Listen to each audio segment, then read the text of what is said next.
निरञ्जनं नित्यम् अनन्तरूपं भक्तानुकम्पाधृतविग्रहं वै ईशावतारं परमेशमिड्यं तं रामकृष्णं शिरसा Namami.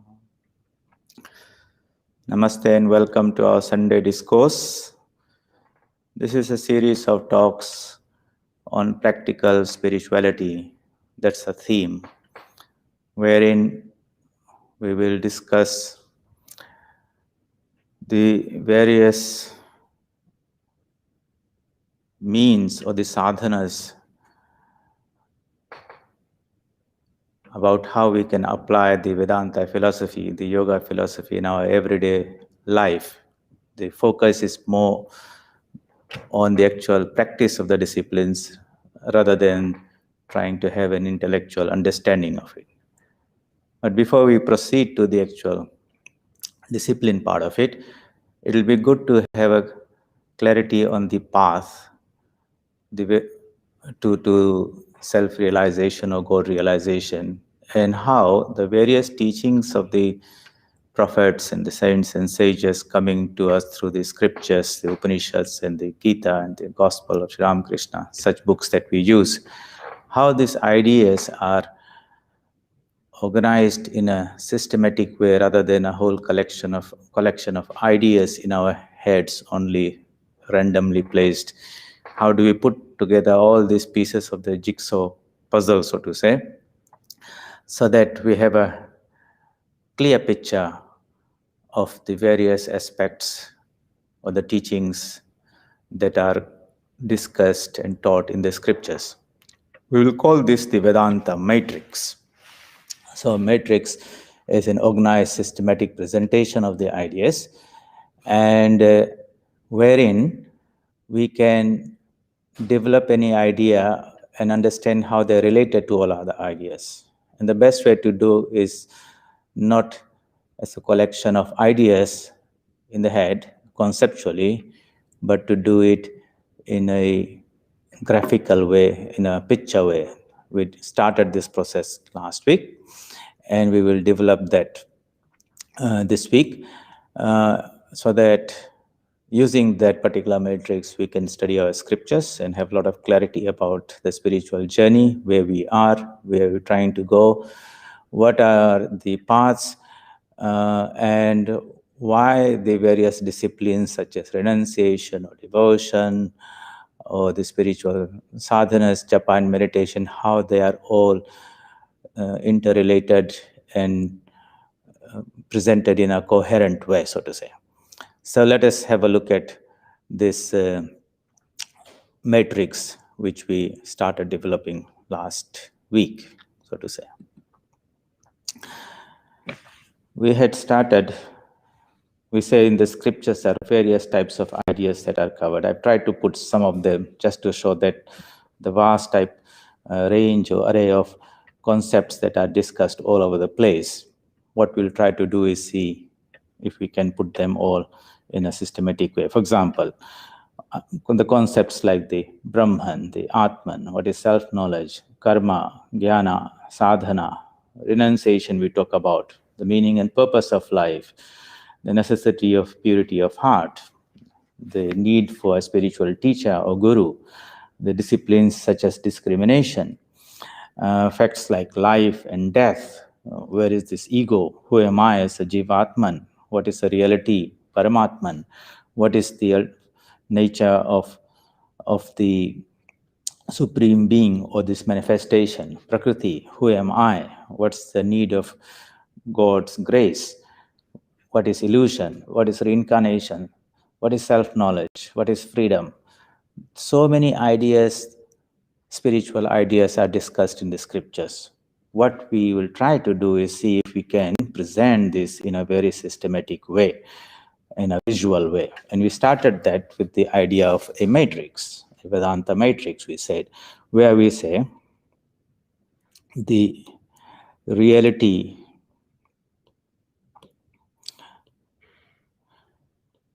in its totality is made of various dimensions of consciousness, where the gross, subtle, causal, and pure consciousness, we say, PC. This is the physical world, in which the physical part is the body. This is in the subtle world, the same reality. For example, if the physical world is like ice, the subtle world will be its finer cause, which will be water. Finer than ice, but made of the same substance. Both are made of H2O. So this will be the mental realm. And this would be the intelligence.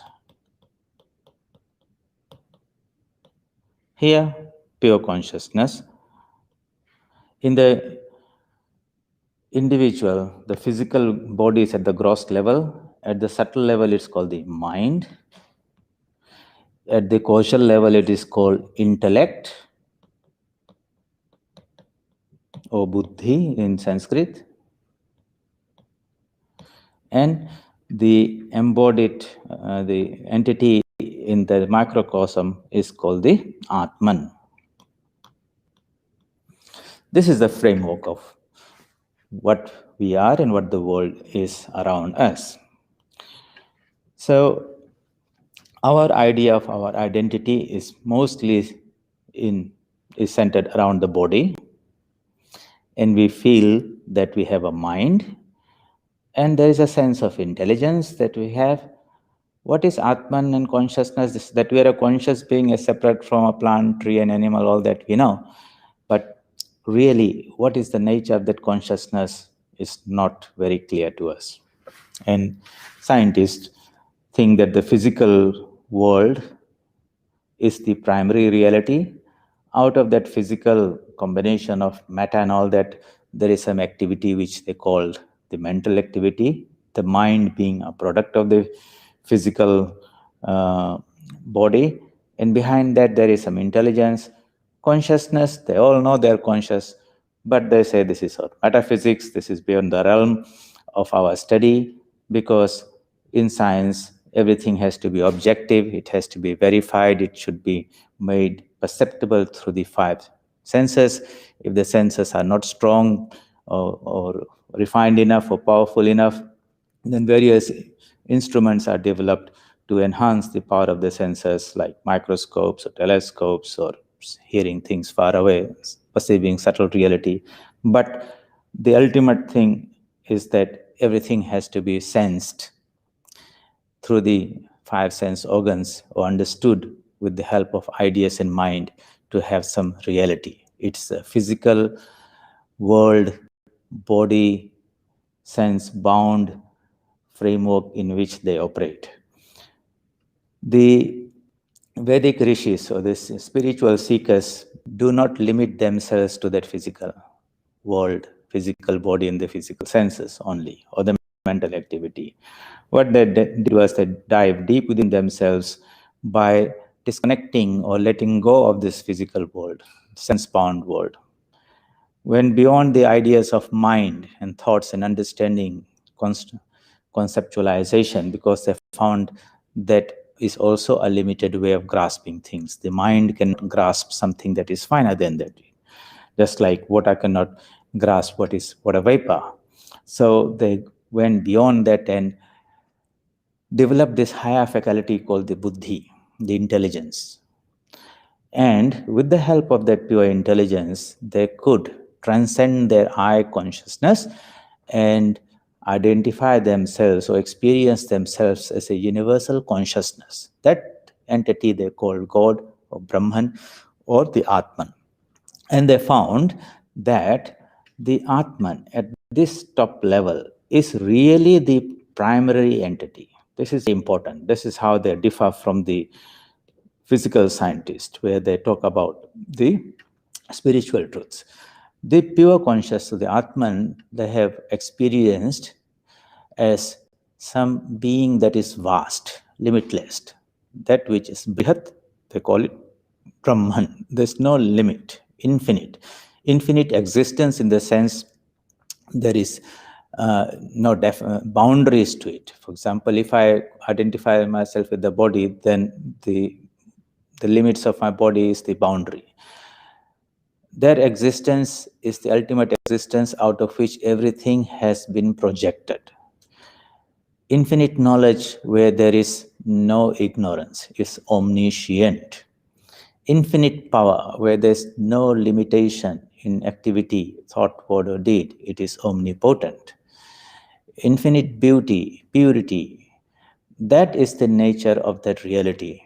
When they try to, and it's beyond the mind also, there are no concepts. It's only when their eye sense descends to the physical or the mental world, then they try to find the most appropriate words and terminologies to express that reality which really is inexpressible. And they say, as an approximate definition, Akhand Satchit Ananda, infinite existence, knowledge, bliss.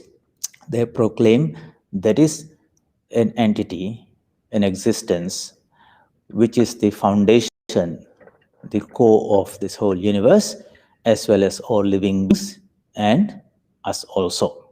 So they put their approach is now descending from that pure consciousness and say that pure consciousness, out of its own free will, because it's all free, decides to embody itself. And the first layer of the body or embodiment is called the causal body. So this is how, that is the anchor, and it begins to descend down. When it is at the causal level, it feels I'm an existence being.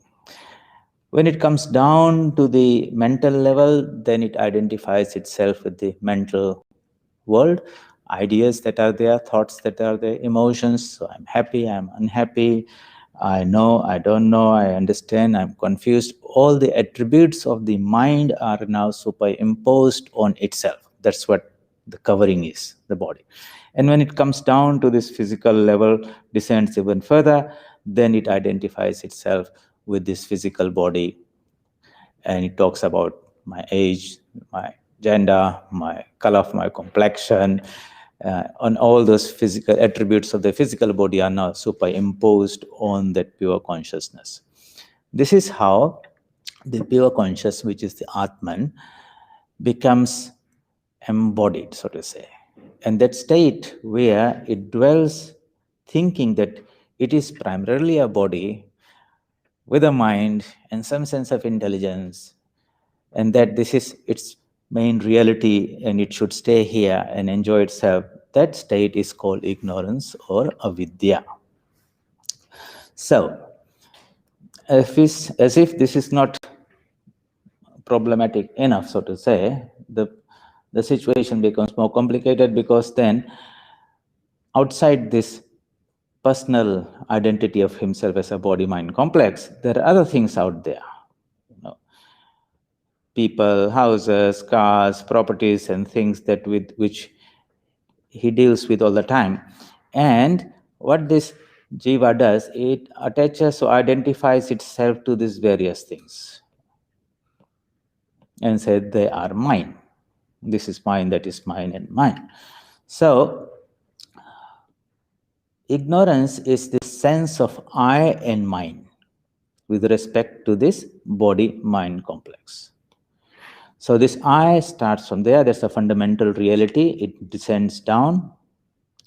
And so let us say the I that is here at the lower end is a small I. It's a variable I. It moves up and down.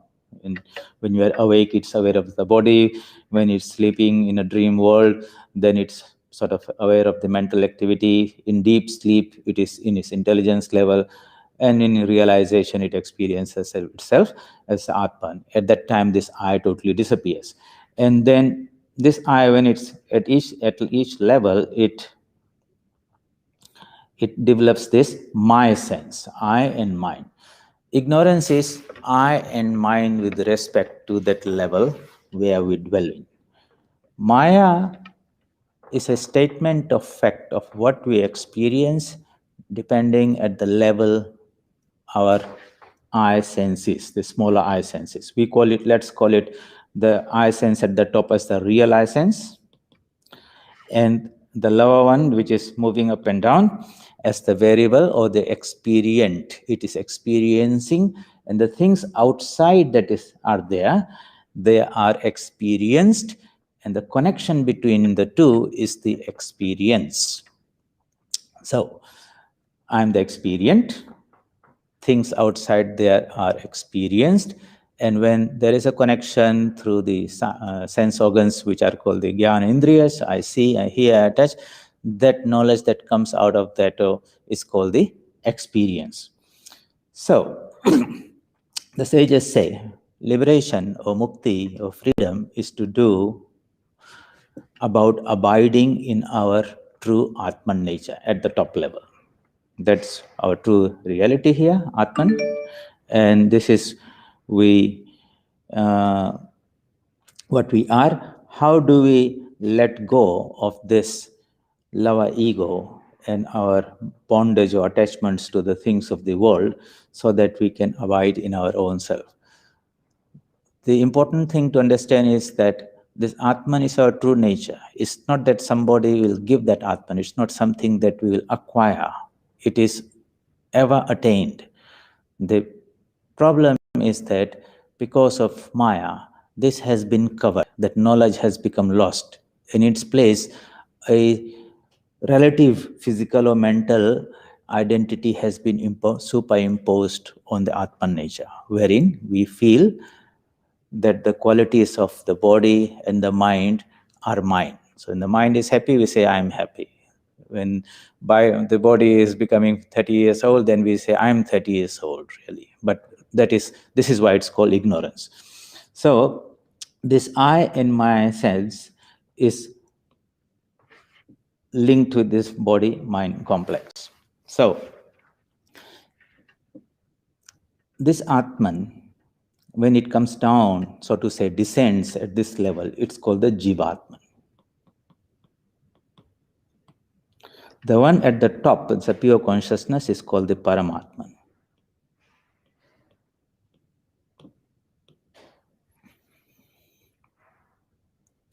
The I sense, the link between the Jivatman and the Paramatman is the sense of I that we all feel.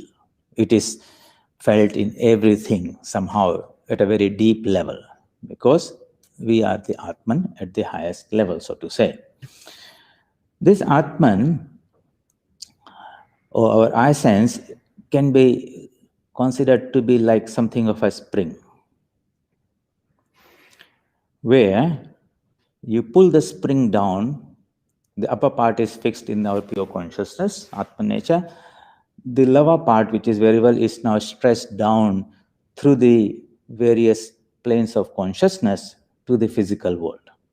And then we try to remain at this physical level by attaching ourselves and hooking ourselves to these various supports that are there in this world, and we feel that they give us security, they make us happy, they give us knowledge, this is where we should stay all the time, and this is, if when we die, even we'll come back to this same embodied state because this is our understanding of what we are. So this is called ignorance. The sages say that if you really want to access infinite knowledge at the top level, infinite knowledge, infinite bliss, infinite existence, infinite freedom, infinite beauty, purity, which is what our true nature is, then, as it makes sense, rational sense, we have to give up the lower position or lower identity or the lower locus. You can't be at the top level, at the Atman level, and at the body level at the same time. It makes sense. But when you try to ascend up in this direction, then we find that these various attachments to the body-mind complex and the external world themselves become anchors to that prevent the body, the mind from ascending, the I sense to ascend from to the top. So when we talked about the idea of what is bondage, bondage is all these attachments here. These are our physical bonds. It could be something to do with our physical body. It could be something to do with our mental level, when you say my knowledge, my reputation, my name and fame and power and position and all that. Or it could be even something very gross like my house, my car, my external property, all these things which we think we possess, but really, from a spiritual point of view, they possess us, they hold us, they prevent us from ascending and experiencing our true nature. These are the things that have to be given up. So, when the idea of renunciation is talked about, it is about renunciation of all these things. Renunciation means letting go. Sometimes it doesn't literally mean physically letting go, but at least the mental attachment to those things are to be taken as a spiritual discipline. So now we understand in that terminology, we talked about non attachment. Non attachment is mentally disconnecting ourselves or from identifying ourselves to things of this world. It's a mental attachment where you think they are yours or you possess them. And you can now understand why non attachment, mental disconnection, is a prerequisite for any spiritual progress where we are trying to raise our mind to the top. You can't have things of this world and then again be anchored in your total spiritual essence. So, non attachment is one of the main disciplines that is talked about in a spiritual sadhana. Another one is renunciation. Renunciation, giving up of the lower levels of manifestation in exchange for the higher levels of manifestation. The path going to the Atman is called Nivriti, returning. So this journey up here is called Nivriti. And if the mind is infatuated in thinking that it wants to enjoy this world down here, that is would be any outward, downward approach or pursuit of external enjoyments, it will be called pravriti. So, among the disciplines to be practiced are those things that entangle our mind and us in the external limited world. Those things are to be given up. And those thoughts, words, activities that free us from these mental lower level activities and help us connect us to our spiritual nature, the upward turn is to be taken up. So this upward direction is to be taken up. The lower tendency, lower direction is to be given up. So that puts in the pitch in the framework why so many disciplines right in the beginning, especially for a novice who starts the journey, he or she is told that before one can really begin to aspire and begin to move upwards, one has to make an effort to let go of all those things that entangles one at the lower level. So to put in a nutshell, again,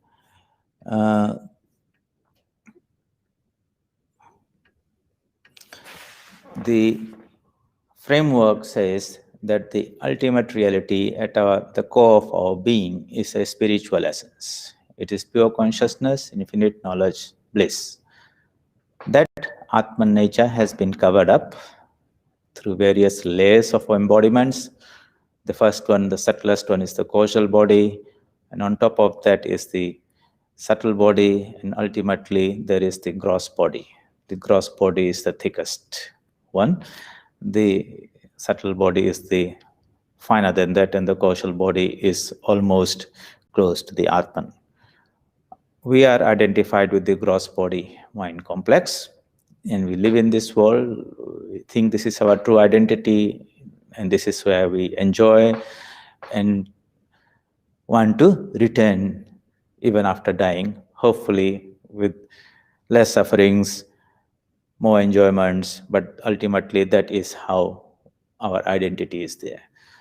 Men of realization, saints and seers say that's not our true identity. The true reality is that we are pure consciousness, and to experience that pure consciousness in its infinite measure, infinite beauty, purity, and all that, one has to give up the attachments to these lower levels. You can't be on the ground floor and you can't be at the seventh floor at the same time. That makes sense. So, a person who has become convinced that that there is a higher dimension of reality, and in whose mind the desire comes to have that experience and to enjoy that greater purity, beauty, and freedom of one's true nature, that person then undertakes various types of spiritual disciplines to free oneself from the shackles that hold them down. And that becomes the sadhana, or the spiritual disciplines by which the Jiva Atman, or the embodied soul, is connected or reconnected, so to say, with the Supreme Soul or the Paramatman. That path that makes that connection is called yoga. That which yoga is that path that connects Jiv Atman to the Paramatman, so to say. So we use this word yoga quite a few times. You'll find that. And there are various forms of yoga by which this connection can happen. If it's done through action, non-attached action, that means we do all actions but not expect any results for ourselves. We offer the results of that action to the Supreme Being who acts through us. That will be called Karma Yoga. Emotions are various links by which we attach ourselves to things outside or people outside. Love, affection, kindness, these are the positive emotions, compassion, sacrifice, and all that activities. And the negative emotions are anger, hatred, jealousy, greed, and all those things. These are the negative emotions through which the spiritual energy is dissipated in the world, and that binds us. So those positive emotions by which we reunite ourselves to our higher self, the Paramatman, that path is called the path of devotion. So it's called Bhakti Yoga. Jnana is the process of knowledge, or the path of knowledge. We have a faculty within us of understanding, discrimination between right and wrong, good and bad, permanent and impermanent, real and unreal. So we utilize this faculty, the power of discrimination, to discern what is bondage and what is freedom. And then that which is unreal is given up, and that which is real we strive to reach out for. That path of Vivek and Vairagya, of spiritual discrimination and making an effort to let go those limitations that hold us down, that is the path of Jnana Yoga, or the path of knowledge. Meditation is a path where we disconnect ourselves mentally from our external world by going into a quiet place. We shut off the five sense organs, and we try to quieten our mind. And as the mind becomes quiet and the consciousness, our sense of I-ness, ascends to a high level, we feel closer and closer as we approach the true Atman nature, and that is the path of Dhyana Yoga, or path of meditation. So there are various paths wherein we utilize the faculties that are given to us. The hands are for activities, rather than just getting things from the outside world for enjoyment and continuing our existence at this physical level. We utilize that, the path of the action, to disconnect ourselves from this world. So when there is an activity, there will be a result for that activity. And we have to learn the art of knowing how to act. If you turn a screw in a clockwise direction, it will bind you. If you turn it in an anti-clockwise direction, it will free you. So that knowledge is necessary. Otherwise, we, thinking that we are looking for freedom, are really going into greater bondage when we are seeking things of this world. That is the path of Karma Yoga. Bhakti Yoga, yes, we have these emotions that we give to things and people of this world, and that is our love and affection kindness and all those things, these are have a divine origin. Giving up, taking the path of bhakti yoga does not mean that we become insensitive, cold-hearted, indifferent to the world, that we forsake our responsibilities and duties to those who are around us. What it means is that we will do all these things, but through a spiritual channel. Spiritualize that emotions. And what does that mean? It means that to look upon all around you as spiritual beings, as manifestations of the divine, and that we are all waves out of that same ocean. Our true relationship with all things and people in this world is through that spiritual oneness that is there, not through the physical relationship only. So when that happens, then you will find that we can engage and do all our responsibility and duties, taking care of your husband and wife and children, taking care of your patients, students and customers, everyday life we deal with. But now it is not a physical relationship, but it is essentially a spiritual relationship, wherein we say that the reality that is in my heart also dwells in the heart of every human being. And my taking care of them, loving them, providing them for food, with food, clothing, shelter, education, knowledge, whatever, is a form of worship and service to the divine being, the universal divine being. So from outside, it looks like to be an ordinary work that every person does, but this idea or this knowledge of Vedanta spiritualizes that the world for us and that relationship with the world. And what is the result? The result is that when we approach the whole of reality and world through this spiritual way, with this spiritual understanding, then the world does not hurt us because we see things in the true light. It's only when we see things and people and all that through ignorance that we are hurt and injured in this world. So, so in that sense, Vedanta is very, very empowering because it gives us that spiritual insight about the true nature of the world, and that truth frees us from all forms of ignorance, of suffering, of bondage. So that's why we try to enlighten ourselves with the help of the knowledge that's acquired through scriptures, to have this spiritual perspective in which the relationship or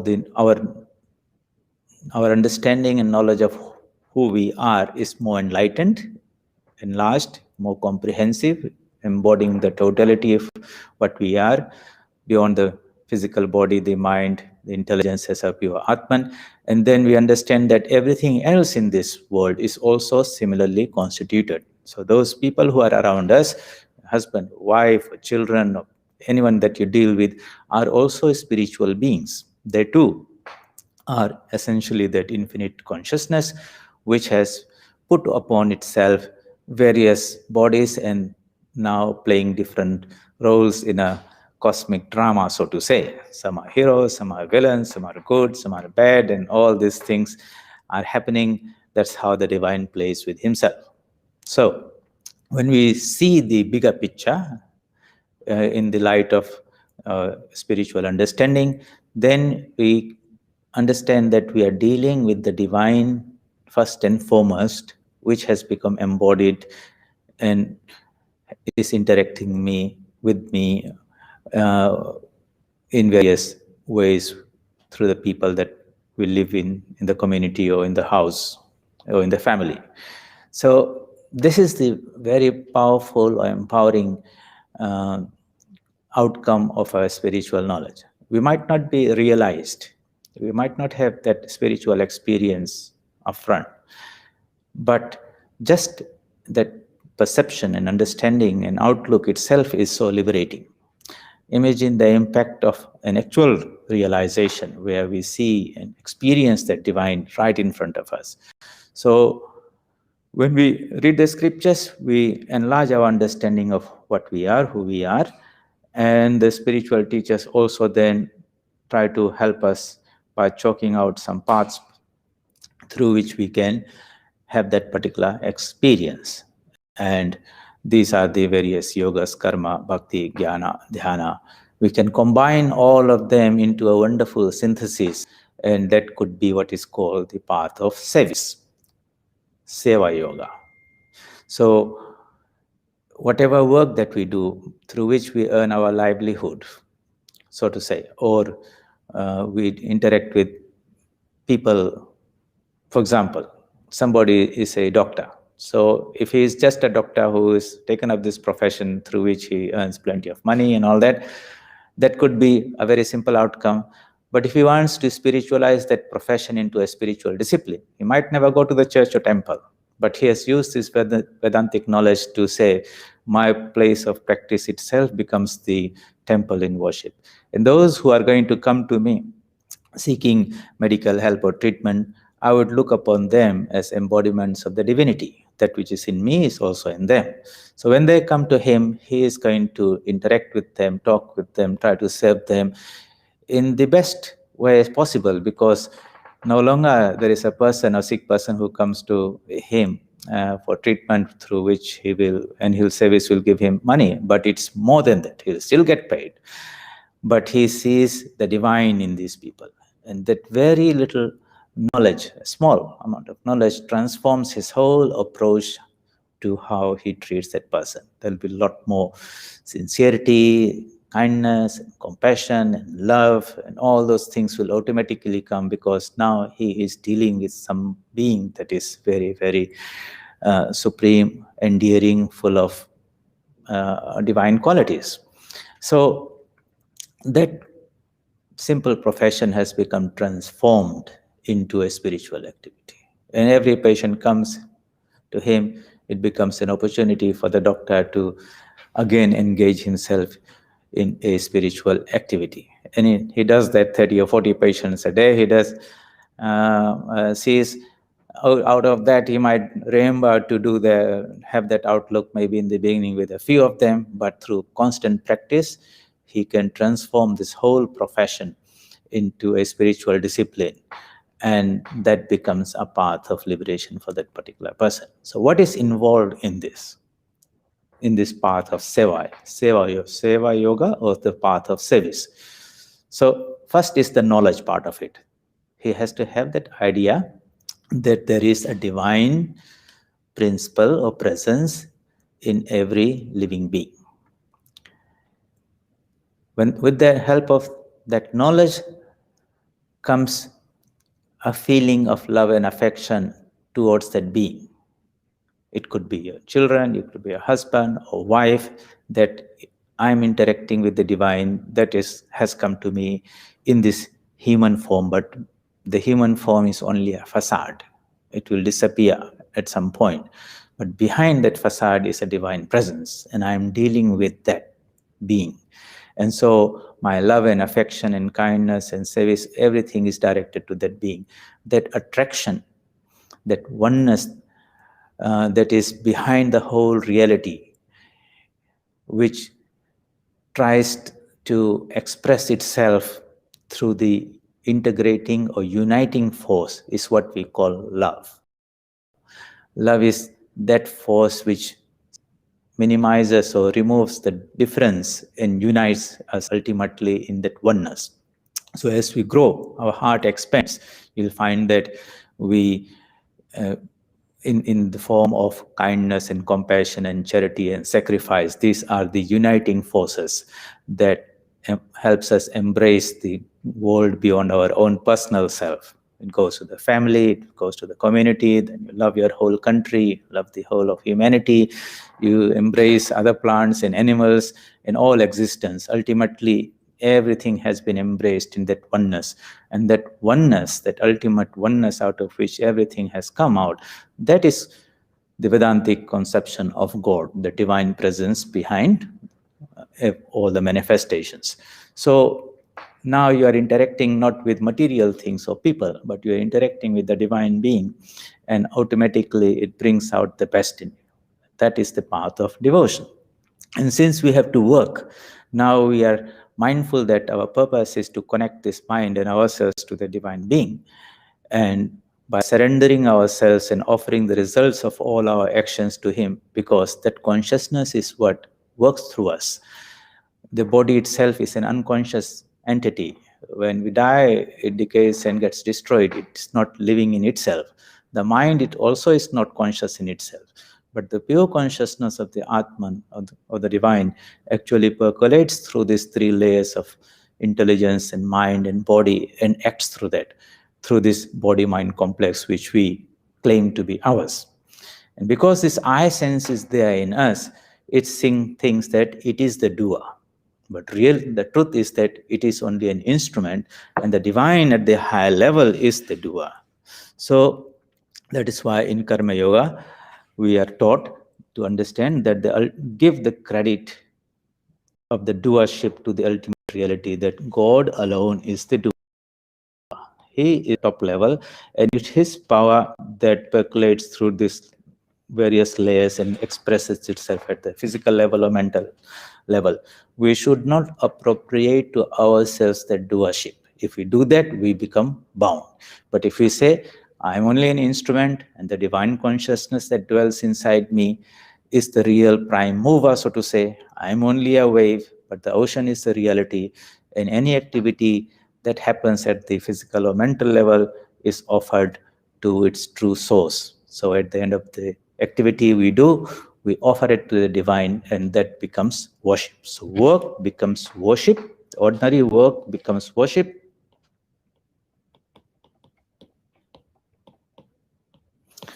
By applying the Vedanta idea of transforming work, then it becomes a means of freedom and not bondage, which happens if we are ignorant about it.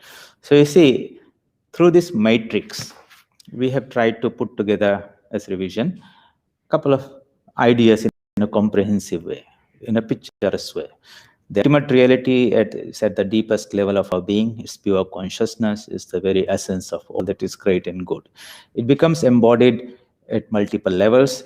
In this framework, we say, in this matrix, we say the finest one is the intelligence, then it puts the mental one and physical one. And then outside are various things that we perceive through our five sense organs, which we try to possess. And that idea of having those things as yours is the idea of my. I and my is what is called ignorance. And because of this I and my, with respect to the physical body or the mental body, we become identified with it, and we suffer, because this world, these three worlds, the causal, subtle, and gross, are in time, space, and causation. They're always changing. And if you're trying to find something permanent in things that are changing, we are inviting problem, because that is the nature of reality. And we will not find eternal happiness, eternal peace, eternal joy, infinite knowledge, and all those things here, because one moment you have it, next moment it's gone. So the soul makes all these various attempts, life after life, to enjoy, to learn, to be here, and every time it ends up in a failure. After many, many lifetimes, it learns this lesson that the reality that it is seeking for, which is himself, cannot be grasped or obtained in this physical material world. Then he beats a retreat, so to say, tries to go back to the source, go home, so to say, and that path is the spiritual journey, going backward and going inward, so to say, to ourselves. And one of the prerequisites to that journey is to let go all attachments that are holding us back, by mentally renouncing them. Renunciation is not a negative idea here, it's a positive idea where we give up something lower, smaller, less significant, less important, less valuable, in exchange for something higher, better. And we do that all the time. But here we try to do in a big way, so that we can totally let go of all limitations to embrace our fullness, so to say. So these ideas of pravritti, the tendency to get more entangled in the world, is called pravritti.